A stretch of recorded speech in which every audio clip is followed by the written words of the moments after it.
Hello guys, happy Dussehra to all of you. ये देखिए, आज हमने छोटे छोटे बच्चों से रामलीला कराई है। ये बच्चे तैयार हो रहे हैं। ये स्टेज है, यहाँ पर सब बच्चे कई दिनों से प्रिपरेशन कर रहे हैं और देखते हैं कि बच्चे रामलीला कैसी करेंगे। बच्चों को थोड़ी सी अपनी संस्कृति पता होनी चाहिए, इसलिए हमने इस बार ये इनिशिएटिव लिया कि बच्चों से हम लोग रामलीला कराएंगे। अगर आपको अच्छी लगे बच्चों की रामलीला तो लाइक कीजिए, शेयर कीजिए और हमारे चैनल को सब्सक्राइब कीजिए। मैं अनुष्का आप सभी आकृति वासियों का स्वागत व अभिनंदन करती हूँ। आज हमारे आकृति परिवार के छोटे छोटे कलाकारों ने संक्षिप्त रामायण की प्रस्तुति तैयार की है। शुरुआत गणेश वंदना से कर रहे हैं। कुंजन गणेश वंदना।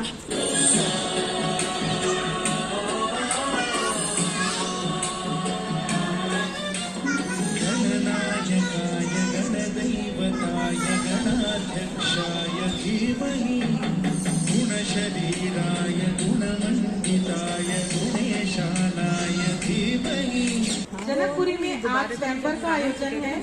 राजा जनक ने अपनी पुत्री सीता के विवाह का आयोजन किया है। देश प्रदेश से सजीले सूरवीर राजकुमार स्वयंवर के लिए आए हुए हैं। राजा जनक ने विवाह के लिए शिव धनुष पर प्रत्यंचा चढ़ाने की शर्त रखी है। कई राजकुमार प्रयास कर चुके हैं और विफल रहे।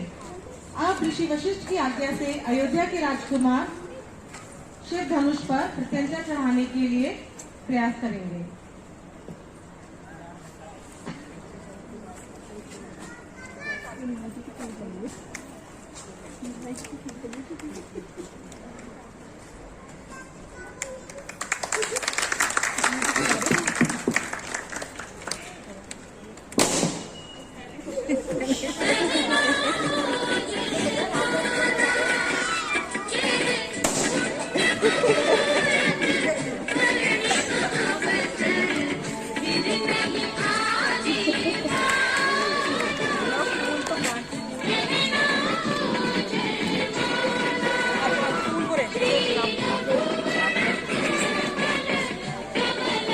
वो तो जब ये होगा वो तो अभी डालने हैं ना।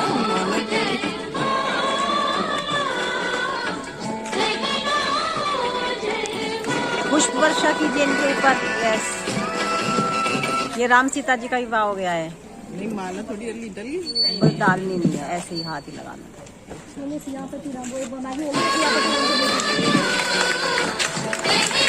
बोलो जय, बोलो जय, बोलो जय रामचंद्र भगवान की जय।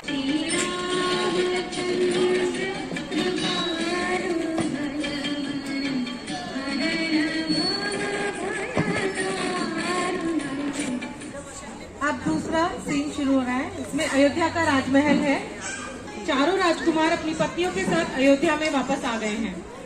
आज मैं बहुत प्रसन्न हूँ।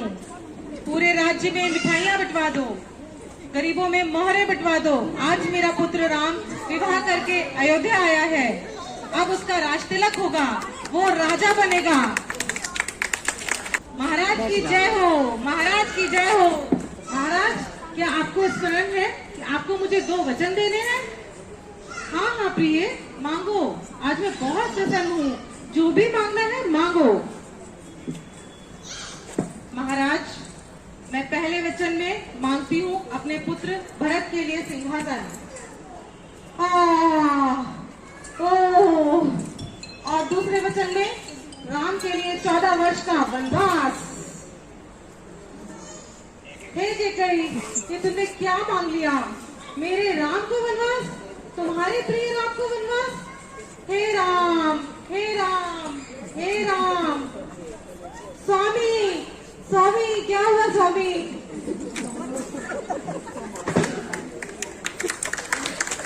पिताश्री, प्रणाम पिताश्री। आप दुखी ना हो, मुझे आज्ञा दें और मैं आपका वचन का पालन कर सकूं।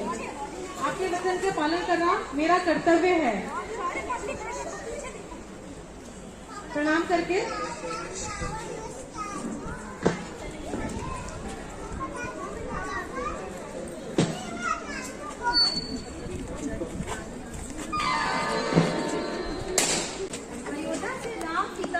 लक्ष्मण पंचवटी पहुंच गए हैं अपने वनवास के लिए।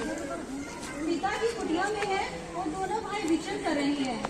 लंका नदी श्रावण की बहन सूर्पनखा की दृष्टि दोनों राजकुमारों पर पड़ती है।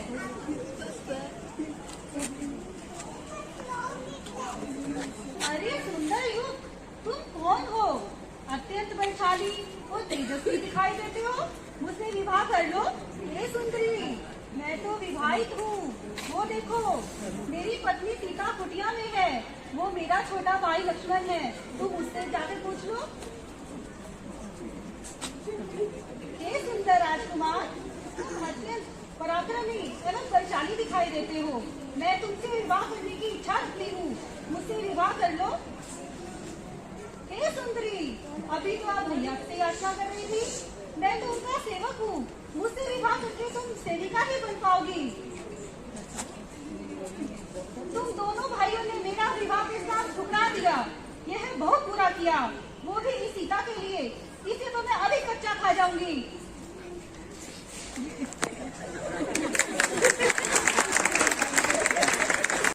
लक्ष्मण द्वारा नाक कान काटे जाने पर शूर्पनखा विलाप करते हुए लंका में राजा रावण के दरबार में पहुंचती है। महान पराक्रमी बलशाली तीनों लोक के स्वामी लंकापति रावण को मेरा प्रणाम है। कहो बहन, क्या हुआ? क्यों इतना विलाप कर रही हो? भ्राताश्री, पंचवटी में मैंने दो बहुत ही सुंदर राजकुमारों को देखा। मैंने उनके सामने अपना विवाह प्रस्ताव रखा। उन्होंने मेरा प्रस्ताव ठुकरा दिया। वो मेरे नाक कान काट दिए। साधारण से मनुष्यों की इतनी हिम्मत हमारी बहन की ये दशा कर दी। इसका बदला तो हम जरूर लेंगे। मामा मरीच, जिनको रावण ने छल करने भेजा है, स्वर्ण हिरण के रूप में वन में विचरण करने लगा और वह बार बार माता सीता के सामने आता है। माता सीता की दृष्टि स्वर्ण हिरण पर पड़ती है।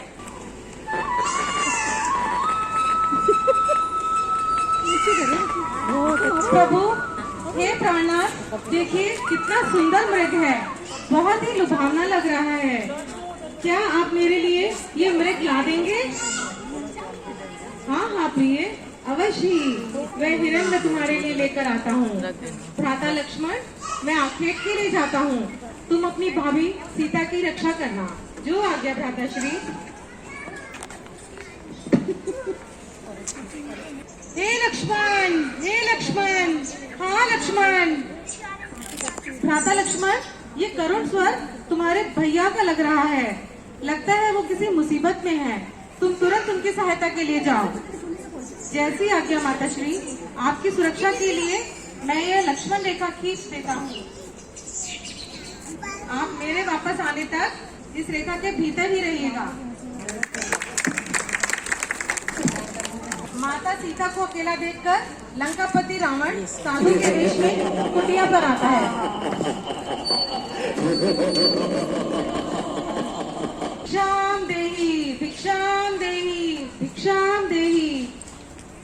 हे देवी, साधु ब्राह्मण को कुछ भिक्षा दो। ब्राह्मण देवता, आपको मेरा प्रणाम है। मैं अभी आपके लिए कुछ फल लेकर आती हूँ। ये लीजिए। ये तुम हमारा अपमान कर रही हो देवी। हमारे निकट आकर भिक्षा दो। नहीं नहीं ब्राह्मण देवता, आप रुष्ट ना हो। मैं बाहर आकर आपको भिक्षा देती हूँ।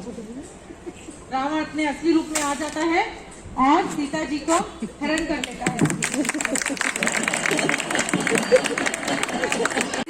पुष्पक विमान में बैठाकर पवन मार्ग से लंका पहुंच जाता है। वहाँ अशोक वाटिका में सीता जी को बंदी बनाकर रखता है। एक वृक्ष के नीचे सीता जी उदास बैठी हैं। वह प्रभु श्री राम के विचारों में खोई हैं। उन्हें खोजते खोजते रामदूत हनुमान सहस्त्रों योजन समुद्र लांघकर अशोक वाटिका पहुँचते हैं।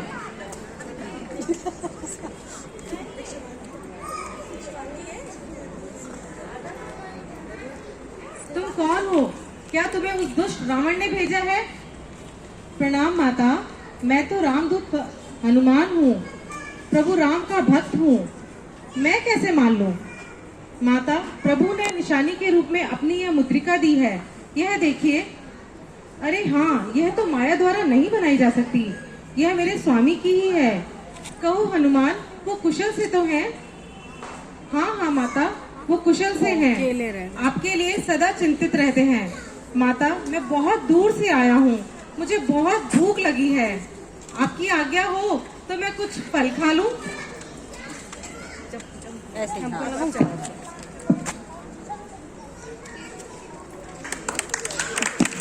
हनुमान जी पूरे वन में उछल कूद करते हैं, पूरे फल फूल तोड़ देते हैं, वृक्ष उखाड़ देते हैं, पूरी अशोक वाटिका उन्होंने उजाड़ दी है। इसकी सूचना रावण को मिलती है। उसके सिपाही हनुमान जी को बंदी बनाकर ले जाते हैं और उनकी पूंछ में आग लगा देते हैं। लंका धू धू करके जलने लग जाती है। पूरी लंका जल रही है, बहुत ऊंची ऊंची लपटें उठ रही हैं। रावण बहुत भारी चिंता में है। जय श्री राम! जय हनुमान। हम बिल्कुल अंतिम चरण में पहुंच गए रामलीला के। राम रावण युद्ध चल रहा है। ये बहुत सुंदर। ये सेना भी आ गई है। राम जी भाई लक्ष्मण की वह पूरी सेना के साथ लंका पहुंच जाते हैं। राम रावण का युद्ध होता है। काफी प्रयास के बाद भी जब रावण का वध नहीं हो पाता तो विभीषण राम जी को रावण की नाभि में अमृत होने का रहस्य बताता है। राम जी सीधा रावण की नाभि में तीर मारते हैं और रावण हे राम हे राम हे राम करके धरती पर गिर जाता है। ज्यादा ज्यादा फूल डालो। रामचंद्र भगवान की जय। राजा राम की जय। ये हमारे रावण है यहाँ पर। अब रामचंद्र जी रावण को जलाएंगे। नहीं, मार जोर से मार।